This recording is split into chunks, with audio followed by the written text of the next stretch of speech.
and welcome to this Policy and Practice seminar. So this is a joint venture between the UCL Department of Political Science and the Institute for Sustainable Resources in the Bartlett. My name's Jim Watson. I'm Director of the Institute for Sustainable Resources and Professor of Energy Policy here at UCL. So the topic tonight, and it's part of their Policy and Practice series that the Political Science Department run, is decarbonising the power system. And it's part of a series on priorities for the new government, or new-ish government, perhaps it should say now. Things they are doing or things they should be doing, perhaps. So I'm just going to give a bit of an introduction. I'll then introduce our panel and we'll ask them to give some introductory remarks. I might have a bit of a conversation as chair with them after they've done that, each speaking for around 5 minutes or so. But we are going to leave plenty of time to have audience questions as well. So if you have questions, and I hope you are going to have questions on this important topic, then do save them up and we'll make sure we bring as many people in as possible. We're going to run till 7:30, just to give you an idea if you haven't read what you signed up to when we're actually going to finish. So decarbonising the energy system, very topical. I think it's really important for the new government. If you've taken any notice of what they've said both before they were elected and since, it's a mission-led government. They have 5 of these missions, and one of them is a very modest mission to make Britain a clean energy superpower. Now, at the heart of that is decarbonising the power sector. Now, that's something that's not in the future, it's actually already happening. We are already well on the way to doing that. It's certainly at least half running on low carbon or zero carbon sources. But the target for completely finishing that job is only 5 years away, it's 2030. So there's a lot to do. In their recent plan that they published about how they're going to achieve this, Ed Miliband, the Secretary of State for Energy, who's done the job once before, so he should know what he's talking about, said the age of clean electricity is about harnessing the power of Britain's natural resources so we can protect working people from the ravages of global energy markets. The plan will build the foundation for the UK to build an energy system that can bring down bills for households and businesses for good. So they're really staking all of this on bringing down bills. That's the primary objective. He went on to say, this is also about creating this sort of country we know people want to see, reindustrializing our heartlands with good jobs and tackling the climate crisis. So it is about climate change as well, of course. It's about jobs and it's about security. But this real emphasis on bringing down bills is interesting, but it makes sense when you consider we've just been and are still to some extent in a 3-year-long energy price shock. Prices have still not returned to norm after that. So that's a really important political framing of what the government is trying to achieve. So as one of the questions, of course, for the panel today and our discussion is, can this be delivered in just 5 years? There's a lot of critics around. No doubt we'll engage with some of the criticisms. There's the fundamental critics who think it's the wrong objective altogether. But there's actually a lot of more nuanced and thoughtful critiques about, can it be done in 5 years? Is reliability of our grid going to be compromised by the speed of change and really transforming the system to more and more renewables coming on the system? Can you really reduce bills through doing this? There's also some milder critiques and sort of supportive people who think, well, if only they'd said 2032, it gives us just a bit of extra time. So can it be done in 5 years is there. As I've said, speakers are going to speak for 5 minutes to start with, and then we'll give them plenty of opportunities to answer questions, both from myself and from you. Just as a reminder, this session is being recorded. It will go on the YouTube channel of the Department for Political Science afterwards. So if you ask questions, your question will be recorded too. So just to remind you of that. And I think the organisers will let you know when the recording is available as well afterwards. So I think that's all the preamble out of the way.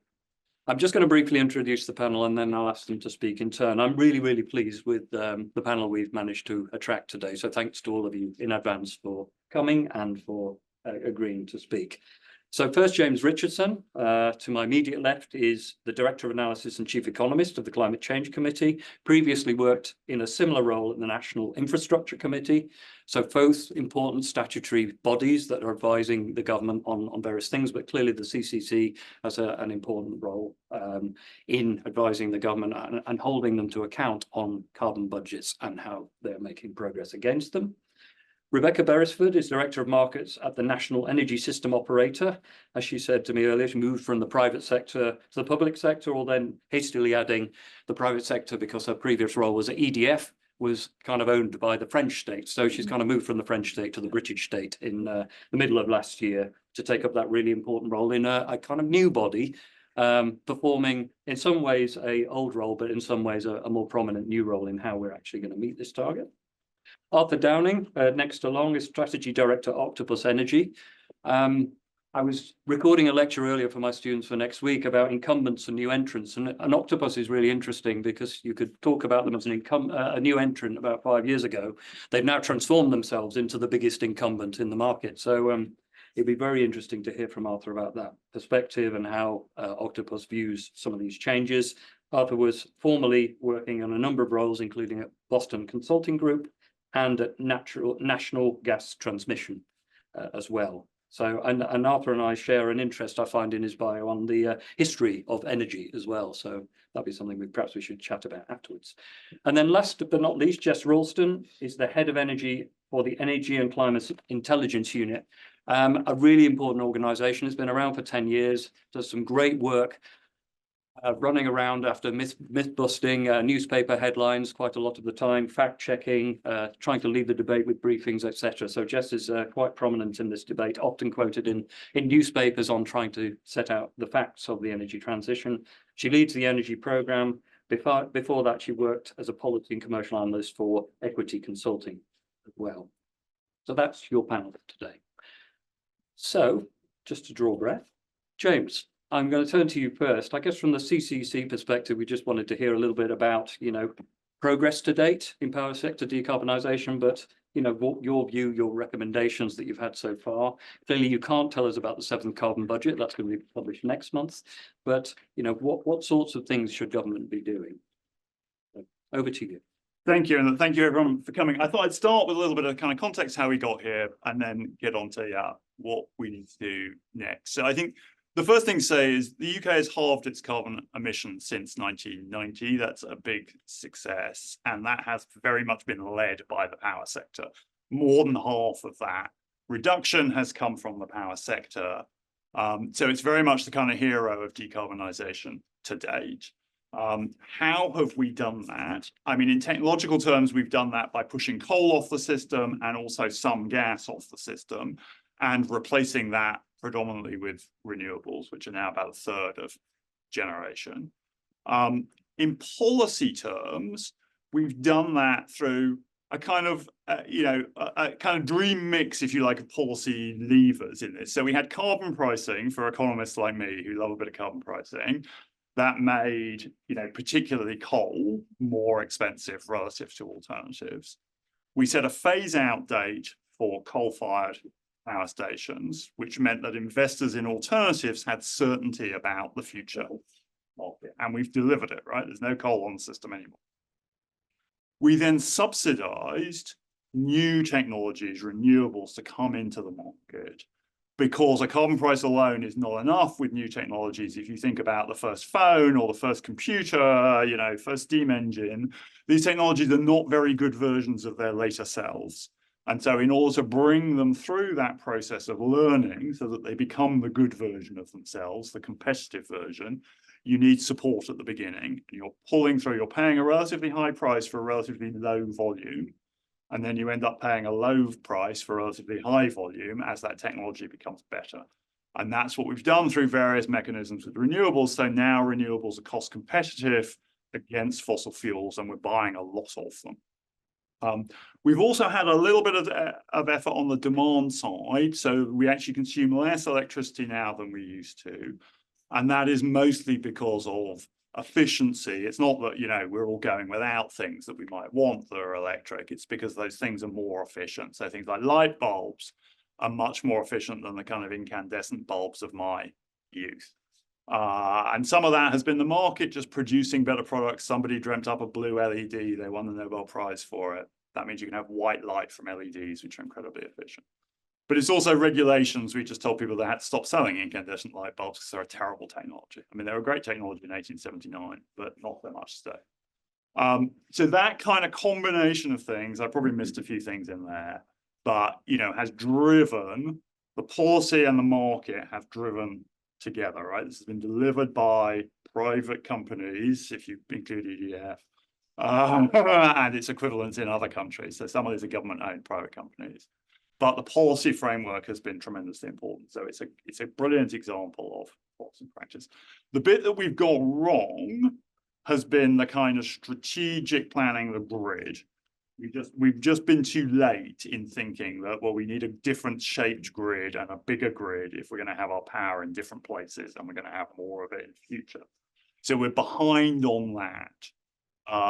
And that is perhaps the counterpoint of the success of our market mechanisms, that some of those slightly more strategic planning type planning things have dragged behind and actually not moved as fast as we need to.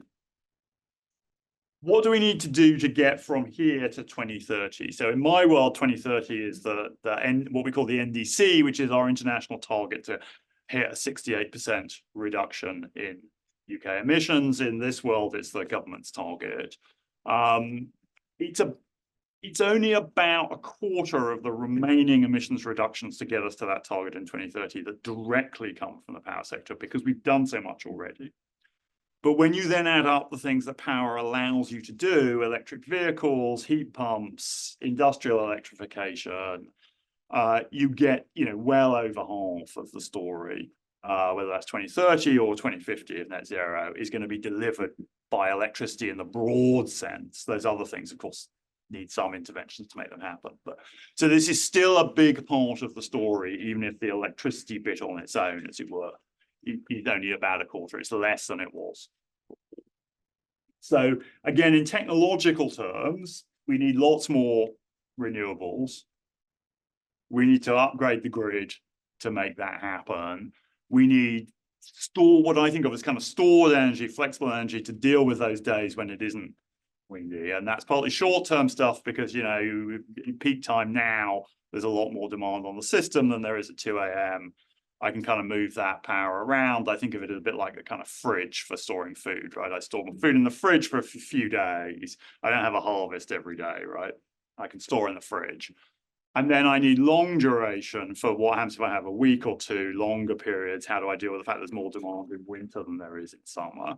That's more like, you know, my tinned goods or my pasta that I can store for a long period. So I need a harvest like once or twice a year for those products. And that long duration bit is the trickiest technological bit of it. Like, we have the technology to generate, we have the technology to distribute the grids, we have lots of batteries and similar technologies for short term. That long duration bit is a little bit kind of trickier, but it's not that tricky because it's kind of going to be variants of what we already do. Currently, we use gas. In future, we'll use gas with carbon capture and storage, or we'll use hydrogen, which is a different gas. But we'll probably use something quite similar. There are other options, but we're not looking at something fundamentally different. So technologically, we know we can do this. We can, in principle, build all those things, right? You can build a wind farm in 18 months. So the challenges are more in the kind of policy practice space here. And they sit to some extent with the NISA, right? It's a massive project planning operation. Everything has to get built in parallel. The grid, the things that connect to the grid, the distribution network that comes into your house, the storage, all of these things have to get built. And to make that happen on the timelines, we need policy changes. We need to, you know, change the way that we manage the grid, who gets to connect first. We need to change the land use planning system so that people cannot object so often and delay things like pylons. Everyone loves a pylon in their back garden, don't they? And we need to change the strategic planning system so people know what's going to go where, when, roughly. And all of that has to happen in parallel. So it's a really, really big project management policy challenge, much more than it's a technological challenge. Final point from me, which is like, this all looks pretty daunting, but do remember in the 1950s, just as we came out of the Second World War, and we know we could barely afford to buy commodities from foreign countries, we doubled the size of the electricity system, we rebuilt the electricity grid, and we introduced nuclear power. So it's not like we haven't done these kind of things before. At which point I'll pass on to do it. Thank you, James. Yeah, so from one important player in this to another, NESO, and obviously NESO plays a very important role in this in terms of advising government. But yeah, over to you, Rebecca, for what you'd like to say on this. Thank you. Thanks. Thank you for the invitation to come and join you. It's really nice to be in this environment, slightly different from my day-to-day life. So thank you for that chance. I thought I might start actually by conversation about what is NESO. So you helpfully mentioned that we were new, but I find that even people that work deeply within the energy industry aren't necessarily sure. So I imagine there's a more diverse audience here. So NESO is the National Energy System Operator. It was formed last year. Day one in October. We have a number of specific roles, but you could summarize that as saying we are responsible for operating and planning the GB energy system. So some of you might be familiar with the old National Grid electricity system operator. Control rooms, they dispatch power stations against demand forecasts to make sure the lights stay on. That is a part of what NESO is now responsible for. But alongside that, we have specific new responsibilities that we've already touched on here about strategically planning the network and actually spatially planning where the new infrastructure should be around the country, which are activities that have either not been done at all or have not been done consistently and coherently in the recent past in the way that the energy system has evolved, as you were saying.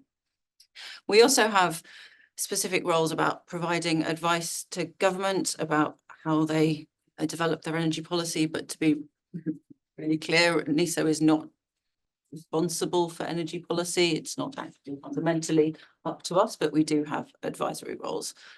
So I hope that's a helpful, who is NESO? In terms of, so maybe the specific perspective I think I can bring to this conversation is we think in particular about the government's Clean Power 2030 action plan. So towards the in the second half of last year, NESO, as it was forming, one of the first official things that NESO was asked to do was to provide advice to the not so new, but new government about whether or not their Clean Power 2030 mission was achievable. And if so, how was it achievable?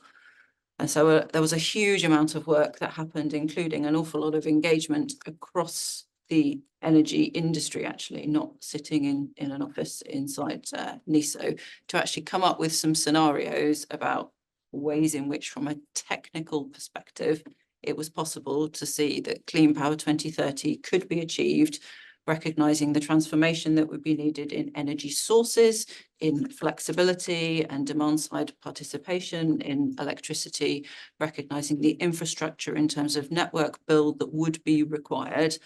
And actually what NESO submitted to the government towards the back end of last year was two scenarios, I suppose, of how Clean Power 2030 could technically be achieved.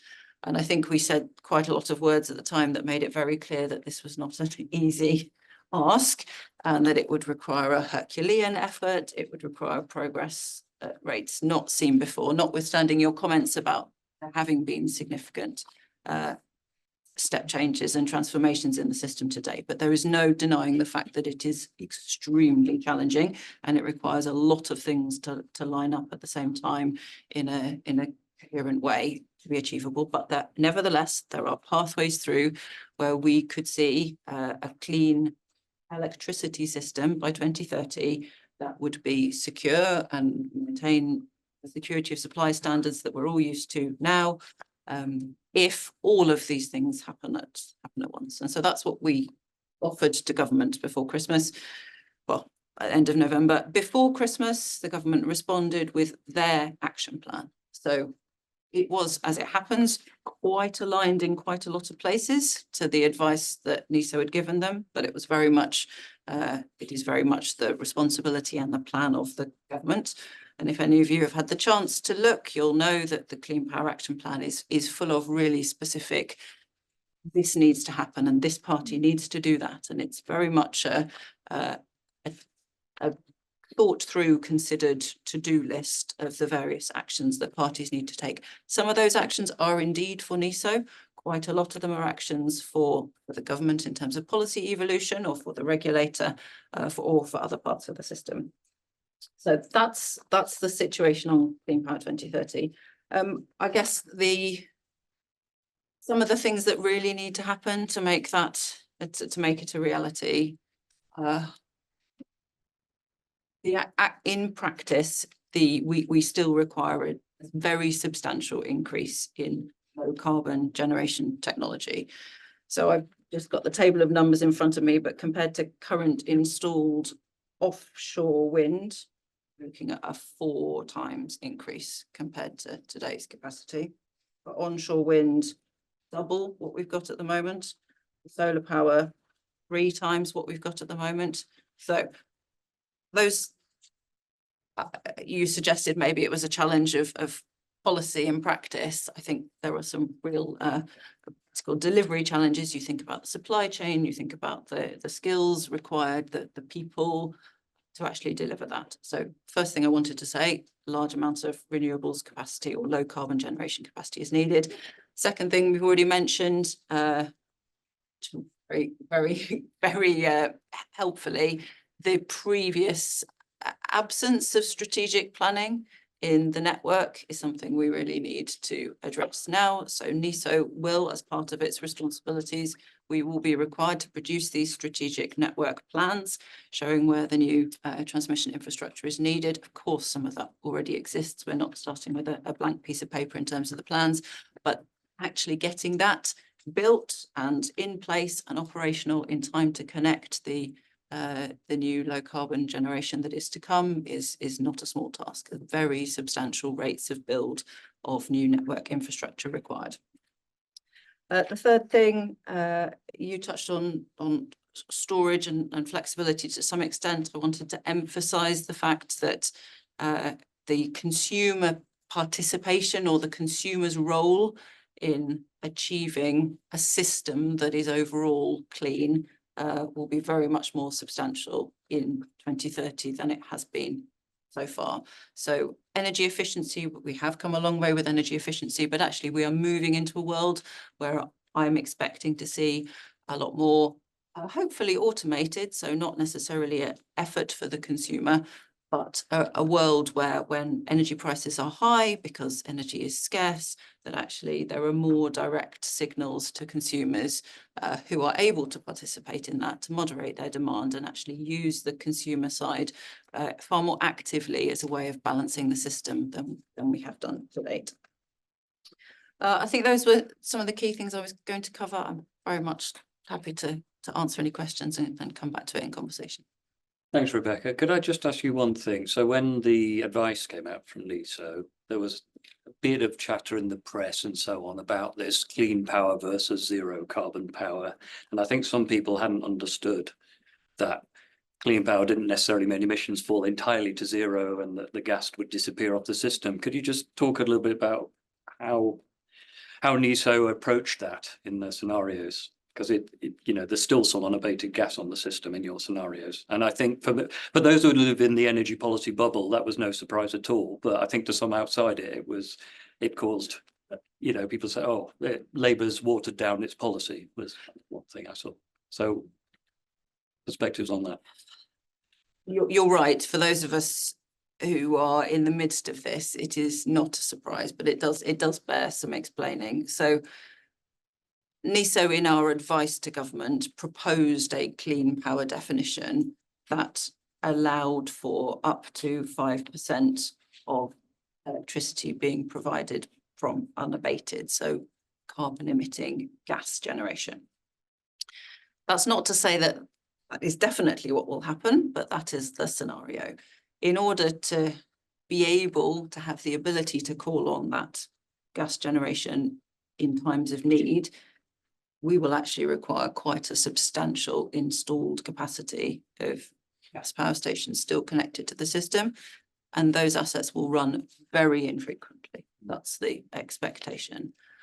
But the reality is, when you look at the what it would take to completely decarbonise and be confident that you could ensure security of supply and keep the lights on in the scenario of a prolonged low pressure period when wind is very low, it maybe happens in the middle of winter when solar generation is also very low, it is not cost effective to think that there is a credible scenario where you can do without any strategic reserve of gas generation to be used in those sorts of circumstances.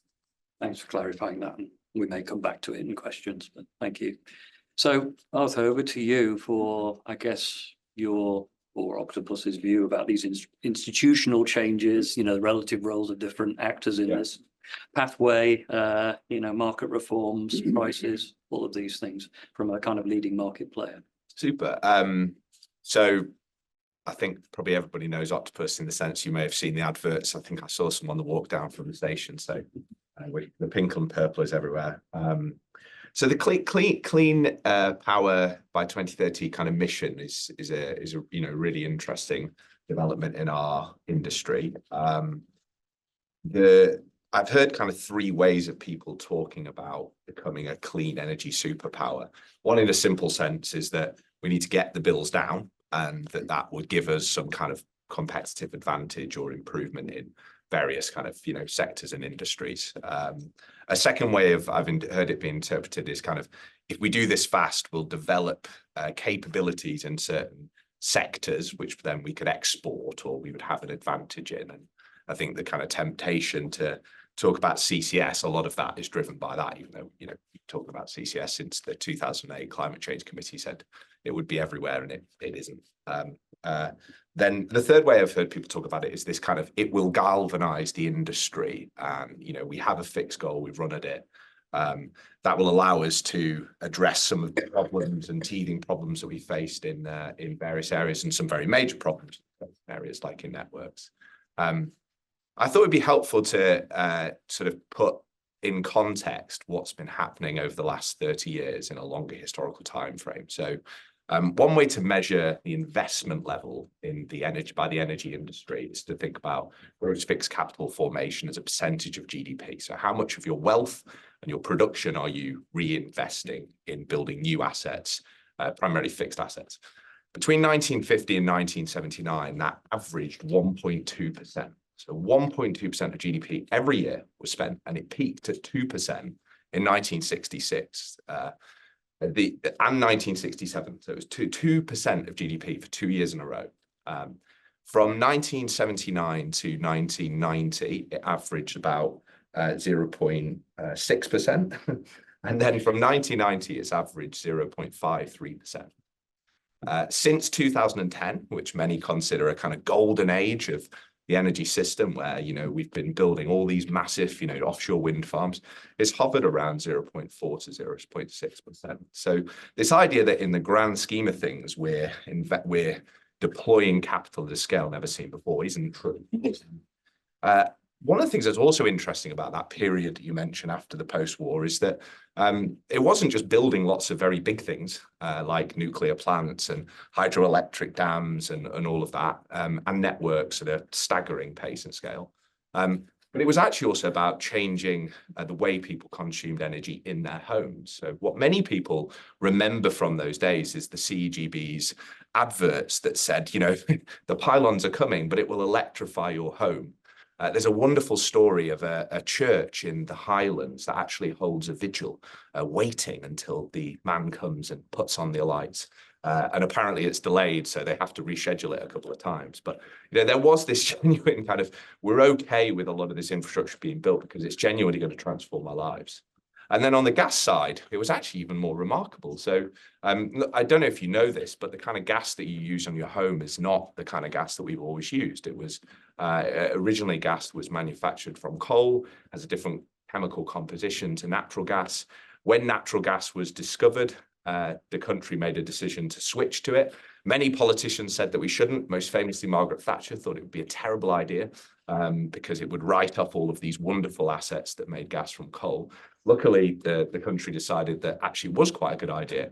And in the space of 8 years, 37 million appliances were converted in 10 million customers' homes. You got a little note through the door that said that the conversion day was going to come. Within 10 hours of your conversion day, everything had been changed in your house. The gas was turned back on. I mean, they also built a whole transmission system, pipelines that we didn't have. So we have done this before, but we did do it in a rather different institutional context. And if we fast forward to today, I appreciate the kind of argument that progress has been made, and it certainly has in the last 10, 15 years. And that, there are some areas where we just need to kind of crack on and build lots of stuff. But I think we're kind of, to an extent, we're underestimating that there is some very real challenges that we still need to deal with. And that one of the difficulties we have is the system that we currently have, if you think about it from the perspective of the institutions, organizations, is extremely complicated and very hard to get stuff done. And if you think about where we are miles away from the kind of liberalized model that was born in the 1980s and the 1990s. So that model was based on 4 principles: private ownership, not public ownership, coordination through markets as opposed to, say, central planning, the notion that monopoly was, the competition is good as opposed to single integrated monopolies, and the idea that you do everything through independent regulation, so organizations like Ofgem as opposed to central government. And if you think about those 4 levers, the only bit of that that's really still in place is private ownership. We effectively have central planning now. The state is in large part responsible for procuring a lot of the renewable capacity generation and capacity through CFDs, capacity markets. In the recent set of reforms around NESO, the NESO will define a strategic spatial energy plan that will define the connection queue by region. So we kind of have quotas at different parts of the network.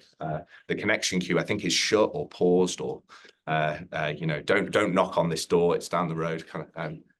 But that's a very different type of system. And then we also have these kind of regional energy system planners, and there's lots and lots of plans. I struggle to keep up with how many plans we have and the extent to which these will all align.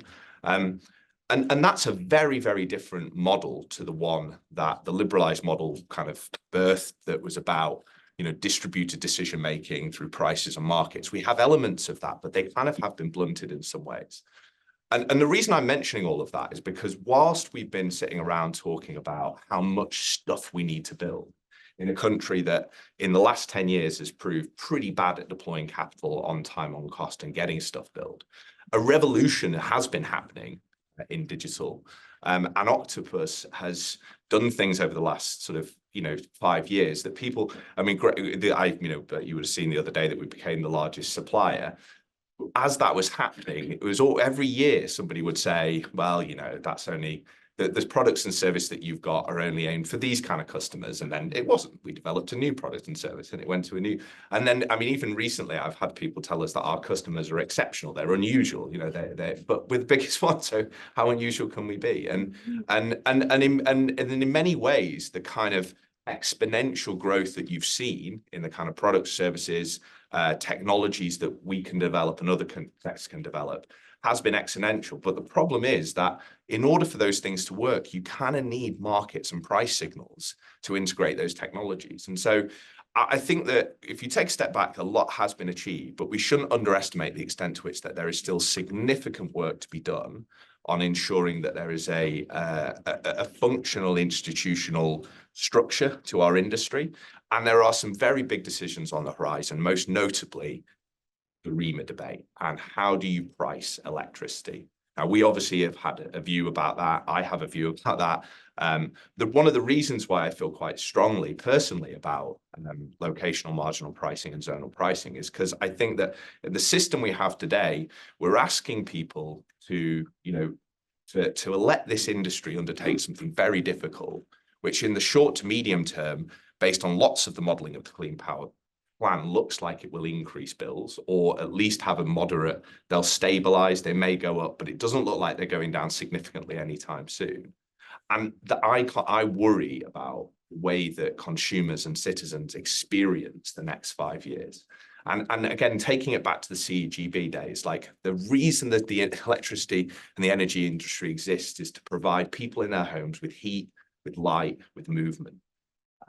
The purpose of the electricity industry is not to build wind farms.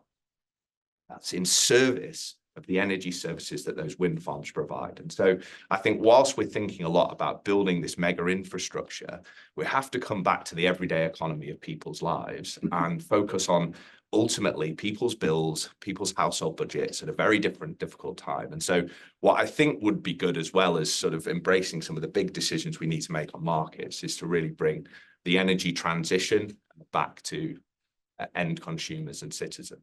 Because without their democratic consent, it won't survive. Thank you very much, Arthur, particularly for putting that emphasis on the purpose of all this, but also filling out the historical perspective that James started. I'm just going to give you a job, which is for the non-specialists in the audience, could you just do a 30-second explainer of locational marginal price? Yes, we should have. I know that's a very hard question, but just sometimes we end up in a jargon soup, don't we? Yeah, exactly. I mean, very simply put, the way that the electricity market works at the moment, there is a national price. So you kind of line all the generators up in a row. We'll take the cheapest power first. At a certain point, you hit enough supply to meet demand, and whatever that price is kind of sets the price. Usually that's gas. In a locational marginal system, you have different markets for different parts of the country. And the reason that matters is because at the moment, one of the things that we have a very big problem with is constraint costs and constraint payments. So what that means is when a generator is producing power in Scotland, but the network can't handle it, so the thermal tolerances of assets would be breached, we pay that wind farm to turn off. We pay a gas plant onshore to turn on. In 2010, constraint payments were about £130 million a year. It's peaking out now at £1.3 billion. And that's not just a problem because it's very inefficient. That's a lot of wind power that could be used to power homes. But if you think about it, it's also about in our view, a very unfair distribution of risk, because it means that end consumers, they are the ones that bear the costs of constraint payments, even though they can't do anything about it. Whereas generators that could develop different business models, approach markets in different ways, bear the risk, don't. And so in a way, it's a kind of socialization of risk, where capital takes the upside and citizens bear the cost. Thanks very much. Thanks for doing that. So Jess, over to you. We've sort of asked you particularly to consider the political implications and dimensions of this challenge, but yeah. Sure, yeah, thanks Jim for having me, and UCL as well. So the organisation I work for is quite a weird organisation. We're called the Energy and Climate Intelligence Unit, and I quite often get asked if we're some sort of spy agency. We're not. We're basically a non-profit which tries to help the media and politicians understand energy and climate change issues. There's a lot of misinformation out there, disinformation, sometimes a lack of actual evidence and facts in the debate. So we try and fill that gap as much as we can. We were actually set up 10 years ago by an ex-BBC environment journalist who noticed that there was this gap and a lack of independent analysis around certain energy and climate issues. And his name was Richard. And Richard, when I first joined DCIU 5 years ago, told me a very brief history of his career being an environment journalist. And he very much has this theory of climate change denial, which was very rife back 10, 15 years ago, where it was outright in the newspapers, climate change isn't real, or humans aren't causing it. That sort of thing was what he was dealing with on a daily basis.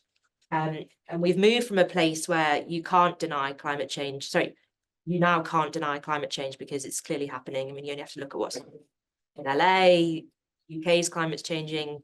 It's obvious that you can't deny it, and it's very socially unacceptable to do so. But instead of now denial, sometimes certain commentators and certain politicians and certain media have moved to a place of trying to delay it. And that's through things like, oh, well, we can't afford to tackle climate change, or, you know, people don't want heat pumps, people don't want electric vehicles, they don't work, the Chinese are going to hack them, all of this sort of thing. It's moving to a place of delayism rather than denialism. As that's the broader context in which this sits, where we're not dealing with outright climate denial, but we're dealing with various people, organizations that don't want to see progress on climate change. And that does actually impact the politics of all of this. So obviously we've had, God knows how many prime ministers over the last few years, but we've had ones from David Cameron to Theresa May, Boris Johnson, Liz Truss, Rishi Sunak. They've all had various degrees of support or criticism of action on climate change, and quite often that's centralised around the net zero target. And it's quite stark just how different those politicians have been. So from Boris to Liz Truss, there was a very difference in how they felt about climate change, and they were from the same political party. And now we have a new government, which was elected, as Jim said, on a promise of being a clean energy superpower, of lowering bills due to having this mission. Energy security was a big focus for both parties, and they approached it very differently. So the Conservatives were talking about the North Sea and making use of our own resources, whereas Labour were very much centralised around the Clean Power 2030 mission, which we now understand to be 95% clean power with a strategic gas reserve. And that's interesting because while we've elected a government which is a lot more progressive on things like renewables, actually we've seen a lurch to the right for the other parties. So Reform, if you look at the polls, is on the rise. I've read some of their materials and they are bordering on climate denialism, and they do want to scrap the net zero target. Kemi Badenoch has obviously taken the Conservative Party more to the right, has done a speech just last week apologising for net zero, and I'm sure we'll hear more of that. So actually we've got a very polarised situation now on action on climate change. And to me, when I read the polls of how the public feel about action on climate change, that's bizarre, because the public is still very much behind doing something about climate change and wants to see the UK leading the way in terms of the global economies moving towards net zero. They want to see the UK at the forefront of that. So it is really interesting that even outside of my energy policy wonk bubble, the general public still want to see action on climate change, but it's being polarized in such a way that net zero has become something that politicians don't want to talk about. And we've seen that with Labour since they've been in government. Instead of talking about things like clean power for a climate change purpose, they're talking about clean power because it'll achieve energy independence. I think that's why there was so much focus on clean power is going to lower your bills by £300, because they have moved from talking about it in a climatey way to talking about it in ways that they think the electorate care more about, which unfortunately maybe isn't climate. They don't think it's climate. I think probably is climate, but they're talking about bills, they're talking about energy independence instead. So we're at a very interesting time for climate policy, because the 2/3 major parties, which I'm including Reform in, have very different levels of agreement or disagreement with action on climate change. And that's not helped by a lot of misinformation that we see out there. I mentioned it already, but sometimes the misinformation is accidental. It is people just misunderstanding things, or, you know, hearing that the government have a target for heat pumps instead of gas boilers, and they think that means that someone's going to come in and rip out their gas boiler. It's just a misunderstanding. But sometimes there's disinformation as well, where it's the vested interests who are deliberately trying to spread misinformation around electric vehicles or around renewables, especially around costs. So we're in a place now where there's lots of that circulating on social media, but it's also circulating in some of the media itself, in the newspapers, on broadcasters, you know, particularly GB News, places like that. And that's filtering down into the politics and the political circles, and then that's filtering down into the policy. So we are at a really interesting time. And as the panelists have said, there's lots to be done. But actually, I think if the public continue to back action on climate change, and Labour sort of stand firm in what they've been saying so far around clean power being essential to not only lowering bills in the long term, but also energy independence, then I think we'll continue to see bold policy. And I hope we do, because as I think there's been a theme so far, time is running out to do the things that we need to do. Thank you, Jess. Thank you very much. And before I go to questions from the audience, just one from me for you and or any other members of the panel, is just how big a political risk has Ed Miliband taken, or the government taken, with this, you know, the quote I read out earlier about it will deliver lower bills. You know, how do you feel, you know, do they have a good chance of delivering on that objective within, well, not within 5 years? I mean, they probably have to start seeing some tangible progress in, I don't know, 3 years. Yeah, one thing I was going to mention actually, but I just keep it brief, was that actually when we're talking about clean power being a 95% target, and that's really important, and it is really important, the general public don't actually care if it's 90%, 95%, 100%. They don't actually care. They want to see bills which are stable, aka not up and down as much as we've seen over the past few years because of the gas crisis. But yeah, they also want to see bills that are lower. And so that's the real political challenge of this for the electorate, is Labour proving that what they've said they can do, they actually can. And I think Ed Miliband, actually, he's taken a lot of flack from the press across the board, really, but particularly from the right-leaning press. But he is probably the cabinet minister who's got in and done the most since the election. And maybe he is very ideologically driven, or maybe there was just more in place that he could pick up and run with. But in the first few days, he attempted to lift the ban on onshore wind. First few months, he upped the budget for the renewables auction, which was coming up, so that it secured the most capacity ever, I think. And he's taken steps with NESO, with the grid delays and getting connections. On the home side of things, he's probably done less, but that potentially is a bit more of a long-term project. But he has made a lot of promises, and I think if the people don't start to see results by the end of the decade, then there's going to be large questions. One observation, the parable of feeding the 5,000, you know, with the right. And so what we've got kind of going on in the energy system at the moment is a bit like that in reverse. So, you know, you put people in a row, and the network companies and the generation companies and the gas networks and the gas generators and the CCS and the hydrogen. And at the end, it's the renewable generator. They all go, well, I can put a bit more into the basket because they're going to reduce the costs. And the next one does it, and the next one does it, and the next one does it. And there is a real risk right now where, you know, the costs that we're talking about loading into the system in terms of CapEx for networks, in addition to, you know, there's costs around CCS, there's costs on hydrogen, there are additional costs associated with, I mean, there are also legacy costs in the system that have to be reckoned with. So one thing people really, I don't think, are talking about enough is that you have, you know, huge gas networks that have accrued asset values, what's called the regulated asset value. And that represents where people have put money into that network before, and it eventually has to be paid out. So all of that has to be recovered. And then there's potentially one day the decommissioning costs of those networks. And so I think, you know, for a long time, we've focused on this idea that, you know, the energy transition was about, we were going to switch from expensive fossil fuels to zero marginal cost electrons. That would drive savings in one part of the bill. But unfortunately, other bits of the bill are getting filled up. And I think we do need to get real. I completely agree with your sentiments about the kind of the precarious place that we are in. If we don't start getting real about improving people's everyday lives, it could come down.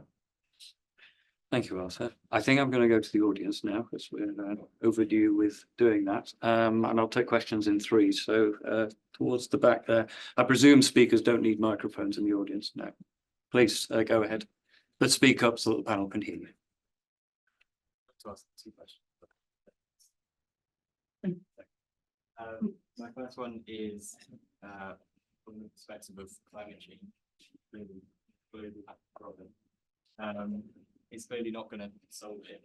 It's just the UK, 17 countries making the transition. If we really want to do green energy superpower, get the power from AI servers, and probably most of the developing countries. What will the UK's role be in this? So, in the news of Trump saying he's withdrawing from the Paris Agreement and unleashing his endeavour.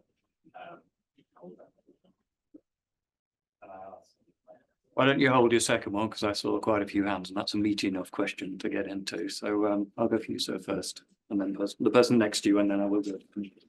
Can I ask about the 50% reduction in the climate emissions since 1990? This was particular, Mr. James Richardson.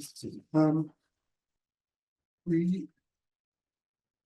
very concerned that the Chatham House think tank, when the Drax electricity generating station converted its coal-fired burners of fossil fuel to wood, which emits as much carbon dioxide as coal, of course, they said the wood-fired generating stations, 4 of them, which we subsidised at £13.7 billion from the public tax, were worse than coal. And did these get for their carbon dioxide emissions? And are these being in your 90% cut? Are you including the Drax absolute disaster when they say they need 36 billion to do carbon capture and storage, which I think all the politicians thought that was included in the 13.7 billion paid already?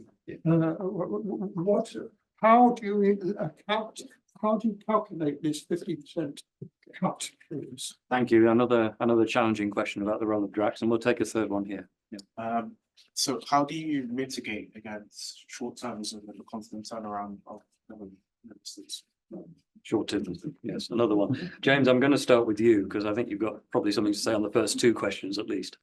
Yeah, so what is the UK's role internationally? I think the first thing I would say is about 1/3 of global emissions come from countries that have roughly the UK share or less of total emissions. So this argument that we're small ignores the fact that that's a lot of other people as well who are collectively big. And the UK is certainly by no means the only country that is acting here. Right, I mean, the US may be moving backwards, so we'll see what actually happens. But most countries are moving forward quite quickly. And a lot of that is driven by the improving economics of this, right? I mean, it is cheaper to install renewables in China than to build new coal in China. And they are building renewables, and they're building renewables fast enough to deal with the fact that the demand is still rising very rapidly, which is not the situation we have in the UK. So they're actually building fast enough that they should be able to start pushing coal off. We haven't yet seen that, but there's certainly the rate of build of renewables is enough. So it's not just the UK and it's not just other advanced countries. Actually, coal is coming off the build in these countries that are dealing with rising demand because renewables are eating their lunch. So I think there is a lot there. What does the UK do? I mean, partly we sort out our own problem because that's what we do first, but also there is a kind of demonstration effect. We are the first large economy to get rid of coal from the electricity system. Actually, a lot of people are really interested in that, right? We get a lot of inquiries. I'm sure the government get a huge amount of inquiries about this from people who genuinely want to know how we did it. So there is a kind of demonstration effect there, but also the more you build these technologies, the cheaper they become. And those effects are really powerful in some of these technologies, batteries, solar power, offshore wind. You're seeing these really steep reductions. And so, again, it's not just us, of course, everybody is building. All of that build reduces the cost for everybody else. So if the richer countries go first, it's then cheap in poorer countries, right? And that is part of our role with these things, is to pull down the cost so that it's affordable for poorer countries. So I think that is the kind of first question. In terms of kind of Drax and stuff, how do we account for it? We account for it under the internationally agreed rules. We do that because the Act of Parliament that set us up tells us that we should do that, and because that's the treaties that we've signed up to. What is the role of bioenergy in the future system? The answer to that is it only has a role if you do connect it to carbon capture and storage, because then you are getting a negative emission, right? You're sucking CO2 out of the atmosphere. when you grow the biomass and then you are storing that CO2 permanently in the same way that, the natural gas was stored for hundreds of millions of years, you're storing the CO2 and that reduces it. That is the only role that we would see for bioenergy in the power system in the future. So that's what BECCS is for. In terms of kind of policy turnover and stuff, I would say that one of the advantages of the framework we have in the UK is we do have these carbon budgets. They're set 12 years ahead. They're voted on by Parliament. We're about to advise the government on the next one on 26th of February. That then creates a framework which is designed to create stability. It's designed to allow investors, markets to have confidence in the future pathway because you've set a legally binding target. It is fair to say that that framework has not had to cope with some of the kind of political divergence that Jess was talking about. So there's going to be a test for that framework. It's worked really well to date. Thanks, James. Rebecca, did you want to just say a bit about bioenergy and BECCS, bioenergy with carbon capture, that is, sorry, that's my fault for jargon, just in your scenarios, because it does play a role in there, having looked at them in detail. And do you have any worries when you're working on those about some of these questions about the sustainability of that technology? So personally, absolutely, definitely, yes. From a system design perspective, I would absolutely echo James's views that the assumption would be that bioenergy and DRAC specifically would only exist in that future system if the carbon was being captured. What I would say though, and this partly goes to the third question as well about short-termism on how we try and mitigate some of the risks of it. It's worth just being very clear that NESO's role as the system operator absolutely encompasses certainly a strategic longer term lens, but security of supply alongside decarbonisation. And actually the scenarios and the future system that NESO will set out as being the right one will be one that meets all the objectives of decarbonising and secure supplies. And the reality is that a machine like DRAX, with the technical properties that DRAX has, is from an electrical engineering perspective a useful thing to have on a system for system stability and security. That is not to take away from the carbon dimension of it requiring carbon capture and storage, but assets of that nature have system security benefits as well, that as the system operator we will be thinking about in the round.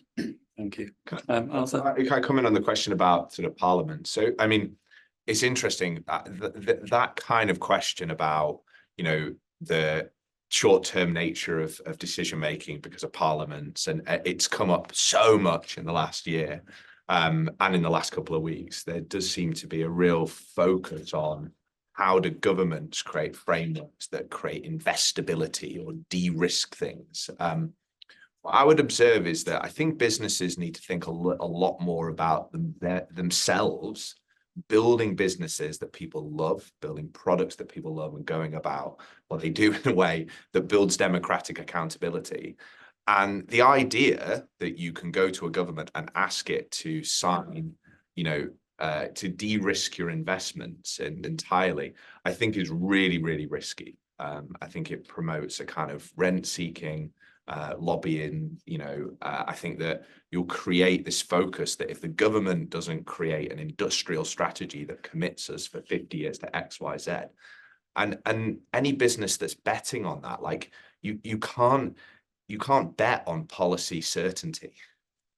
No business can bet on policy certainty. And to give you an example from Octopus's world, we have a generation business. We develop onshore wind, solar, some offshore wind.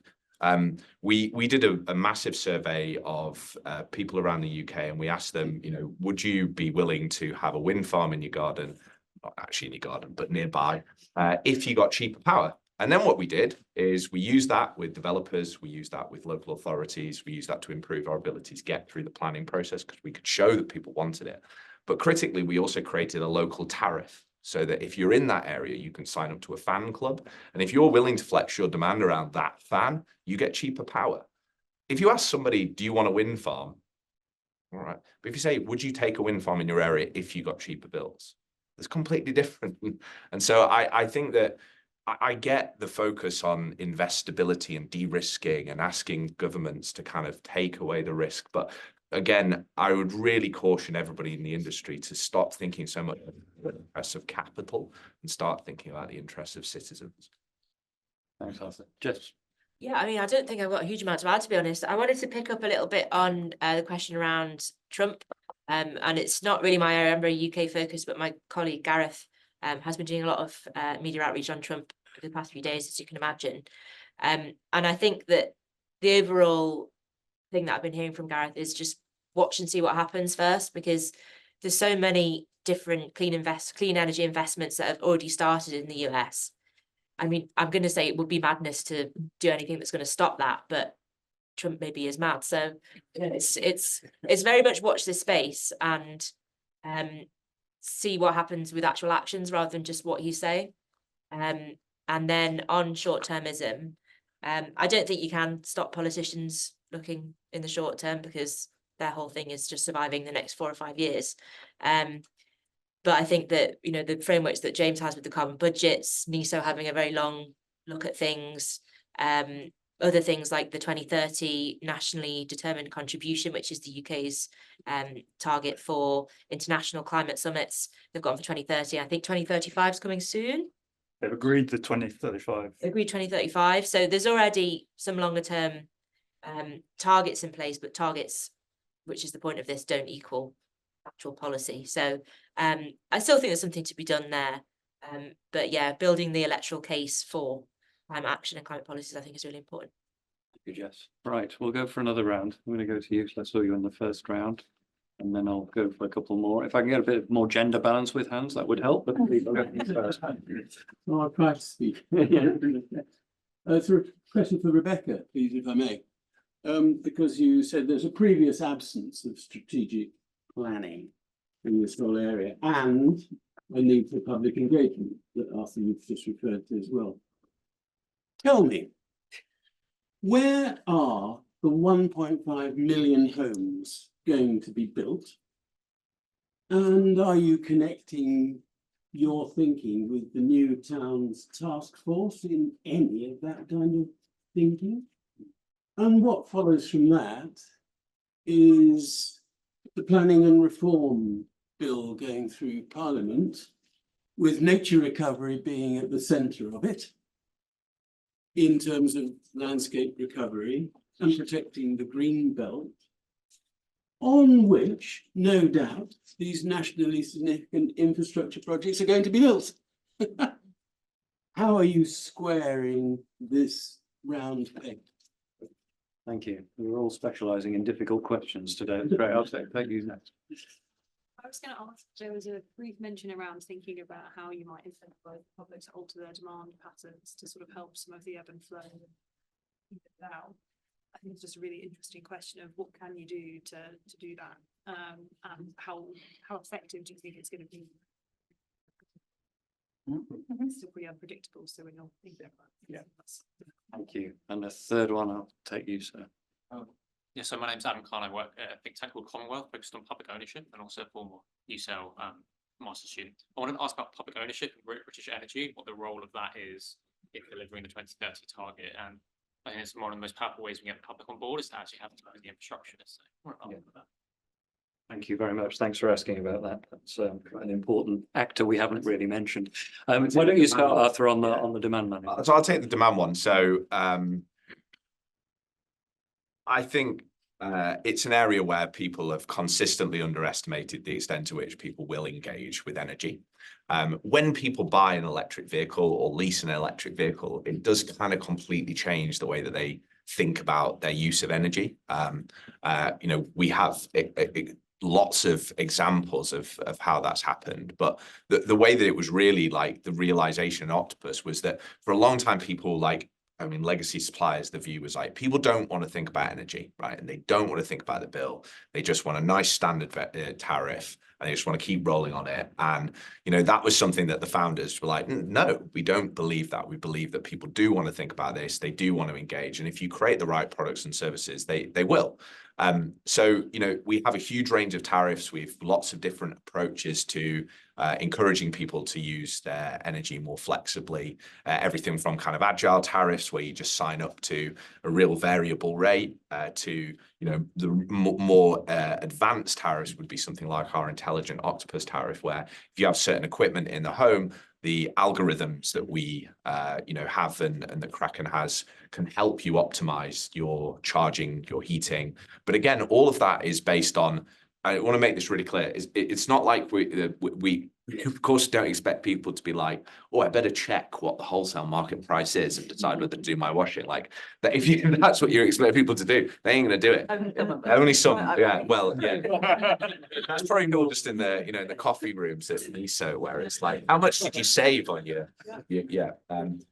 it's, you have to make it seamless. So, you know, the way we do it is that you tell us what you want as a preference. How much do you want your car to charge by in terms of state, by when, how much, what temperature do you want your house to be at what time? You can calibrate all those things. Of course, you can override them. And we do everything else in the background, right? And so you never really have to engage with that more than you want to. We do give you the opportunity to want to, though. I mean, one of the most used features of what we create is people love these dashboards. Like, I mean, anybody that's an Octopus, the moment of when I first got, I became an Octopus customer before I started working there, you know, I lost a day or two in Excels of my own energy consumption, right? It's like, but it's fun. And it is, and people do find it. It's surprising, but it really is. And so I think that there's a lot more room to get people engaged in ways that we don't expect. To give you a stat, our intelligent octopus tariff is where that's kind of the most like sophisticated approach. It now has 1 gigawatt worth of storage capacity on it. Of batteries in cars, batteries in homes, 1 gigawatt. That is a lot. And that started like 4 years ago. So we've built 1 gigawatt of flexible capacity. That's a lot easier than building nuclear and, you know, wind farms and CCS. And so again, I think if we are looking for tailwinds, we're looking for areas to be optimistic about the future being more exponential than the past. I think that looking to the demand side and looking to the digital side of things is where we're going to find really encouraging trends. And I don't think you're going to get those kind of productivity improvements in, you know, digging cable and putting up pylons. Thanks, Arthur, for that enthusiastic answer. I should say more other tariffs and products are okay. But Rebecca or James, do you want to talk about the planning question that was importantly put here? I mean, planning isn't just about the power 2030, as you said, it's about housing and all sorts of things. And that's clearly one of the big debates of our age for our economy. So. Yeah, absolutely. And I have to declare I am by no means an expert on home building targets or any of the above. However, I hope at least got a slightly, at least reassuring answer for you. So I mentioned that NISO is going to be doing an awful lot of strategic plans of various natures. One of those roles that we have, that Ofgem in fact has asked us to take on, is the role of regional energy planner as well.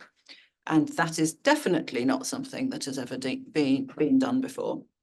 So exactly what that role looks like is currently under discussion, but what it will involve, at least based on my understanding, is actually areas of the country working together themselves to determine what their energy sources, their energy demand, their energy system will look like. And NISO will help to facilitate those conversations and will join them up to make sure that they add up to something coherent and consistent with the national picture. But that activity is going to be done at really quite a local level now. And I hope at least that will provide some of the route through to, as you say, join up these various initiatives. So we should not be in the situation where a local area is trying to build an enormous new housing estate on the same spot that somebody else thinks they're building a wind farm, or nobody's recognised the energy resource implications of those sets of activities. So regional energy system planning. James, do you have anything to add to that? Or No, I think, well, just one thing briefly, obviously the strategic plan and the market have to kind of come together, right? The strategic plan is not infinitely granular. It's not deciding everything. Equally, just having the market decide where the new town is or where the transmission lines go to hit the new town is not going to get you all the way there. So these things need to kind of meet. It's definitely both of my neighbours. And you can argue about exactly where that boundary is, but the combination, if you get it right, is going to be very powerful. Just quickly, I mean, you mentioned about, you know, the post-war period, the huge development of infrastructure. Of course, it was also a period of an extraordinary expansion in housing supply. So again, we have managed to plan spatially before. We have managed to overcome planning barriers before. I mean, I know the plan debate about planning has become something of a kind of cause celeb on Twitter, and various folks have views on it. But I mean, the Town and Country Planning Acts were like 1947. So, you know, the industries that built all this stuff in the 50s, 60s, and 70s, they dealt with it okay, like pretty well. So it can be done. We can accomplish this. You know, I think the other thing I'd mention is on housing, we have another thing called Zero Bills Homes, which is where we work with a developer to put in the right combination of battery, solar, electric vehicle charger, and a heat pump. We'll then commit to 0 bills for 5 years. May I just say one thing very quickly about new homes? And it's quite a niche policy thing, which is in 2016, I think it was the Cameron government then, they were meant to bring in the zero carbon homes legislation, which would make new builds a lot better. They scrapped that the last minute after house builders put loads of pressure on them. A very similar thing is happening right now, 10 years later, where the Future Homes Standard, which would see things like solar panels, good levels of insulation, and homes being ready for a heat pump if not having one already. Exactly. The house builders are lobbying against that and trying to make sure that the new government and Angela Rayner's department, which is unhelpful because Ed Miliband's DESNZ department wants to see the new homes being built to very low energy demand spec, but MHCLG, which is Rayner's department, are the ones being lobbied by the house builders. So there's a bit of cross-government shenanigans going on. But yeah, in theory, new homes being built should have a lower energy demand than the ones we're building today. But whether they will or not in practice is a different question. Yeah. thanks, Tristan. And the role of GB Energy, none of you have talked about that. I mean, this, you know, has been announced with great fanfare. I've met at least, well, several people who say, I'm not really sure what it's going to do, but any views on the panel about what its role should be in all of this?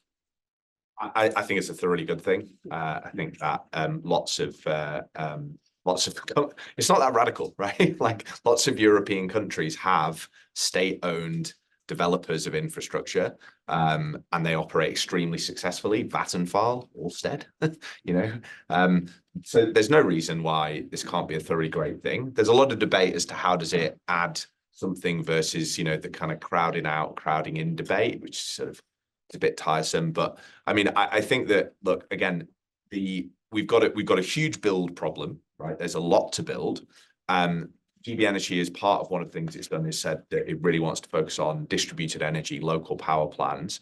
I think that's a really, really important vehicle for ensuring that people feel like they have a say in the energy resources in their area. It's distributed, so it reduces some of those transmission build constraints, and it can be matched to local schemes on the demand side, either demand side flex or local decarbonisation schemes, energy efficiency, EV charge points. There's a huge opportunity here, and I think everybody should sort of help it out. Again, lots of other countries do it. I mean, EDF is a spectacularly successful company. It's state-owned. Like, what are we afraid of? Thank you. Thanks very much, Arthur. Sorry to disappoint those that were waiting to ask questions. Please do, if the speakers are around for a few minutes afterwards, ask your question of them individually. I'm just going to ask each speaker just to finish, yes or no, and you're allowed one sentence caveat in bracket. One, I know what people are like sometimes. Are we going to make it? To what? Yeah. 2030 clean power, the NESO definition. No, not you. No, I'm not asking you a personal question about your future plans or that. So are we going to get to clean power 2030? The sort of NESO wiggle room definition of it? Yes or no? Jess? Yeah. Yeah. I mean, I have hope. I think that if government does all the things that it says it's going to do, then we have a chance. Exemplary answer. Arthur. If some very brave decisions are taken on market reform. Thank you. Rebecca. Yes, I agree. It's yes if we do all of the things we've got to do. Market reform is part of it. Planning is part of it. There's a lot of pieces of the jigsaw. Right. And James? A similar answer from me. I think, it clearly is possible. It requires a lot of things to get done, and some of those things are quite hard. But the fact of doing it, of seeking to do those things, is itself, a benefit, right? Even if you miss it by some small amount, you've made more progress than you would have done if you hadn't gone for it. Thank you very much. So that's a kind of a consensus, the yes if consensus, I guess, from there. Well, thank you all very much. I mean, we've ranged far and wide from industrial structure and market structures, the role of consumers, planning, technological progress, etc. So and I've just been asked to say, please do follow us and the Department of Political Science on social media. I'm not going to ask you to follow us on X because I don't do that anymore, but certainly we are available on LinkedIn, and they are available even on Instagram, I understand. And there are other events coming in this series. So the next one is about lobbying, participatory democracy or crony capitalism. It's another meaty topic next week. And then our next joint event with ISR is only 2 weeks away. And it's the nice, uncontroversial topic, is development possible without fossil fuels? So do come back next week and in 2 weeks' time. But thank you again, and thank you very much. Thank you.